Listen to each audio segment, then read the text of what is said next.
Okay, everybody. I just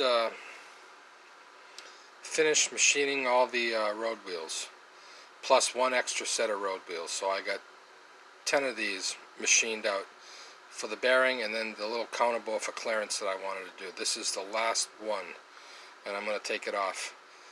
And then I'm going to go on to make. I need to make spacers for the bearings. And I'll be using like aluminum shaft. I got to drill it out, turn it to the basically the same OD as the bearing, cut them to length, and then I can put all the bearings and everything. I can assemble the road wheels. Then I'm going to go on to work on the actual suspension arms. I've already cut one of the suspension arms, like I mentioned, and so here we're taking a look at my faceplate a little bit closer, and you can see that the faceplate actually has a little counterbore in it that fits tightly on the outside diameter of the chuck. Okay, just like the fixture plate for the wheels has that little counterbore for the wheel to fit. The faceplate is the same way. And then there's a piece of 1/2-inch threaded rod that goes all the way through the chuck, the spindle, with a couple of nuts. And so that threads into the oak faceplate. Now, I know it's only wood, but it's a hardwood, and I only do light duty things on it, like these wheels. Okay?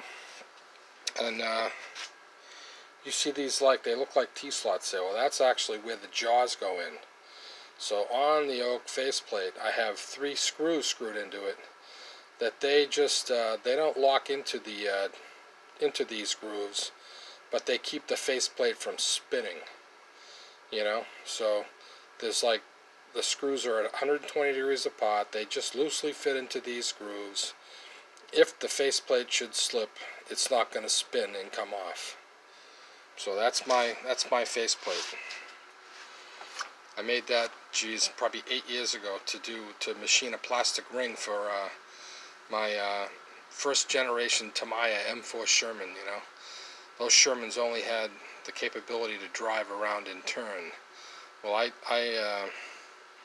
finished that tank off, with just full function. I had put an airsoft gun in it, the turret rotated, all the steering and everything like a normal tank, and I powered everything with small, like a big ESC for the the drive motors, and then small ESCs, one for the gun, and just one for the gun, because the airsoft guns, they work on a little motor inside there.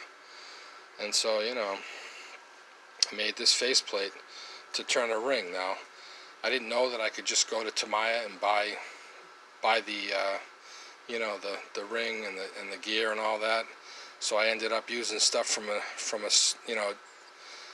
like an Aussie tank I gutted all the parts from. But anyway, that's why I made this faceplate, because the chuck is so small and you're very limited to what you can do with this machine.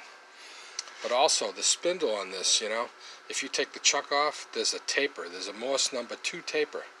So you can actually get a set of collets, and you can machine small parts with collets. It's a great addition to this lathe, but a lot of people don't know about it. So anyway, I'm finally finished machining these, and I'm going to go on to something else.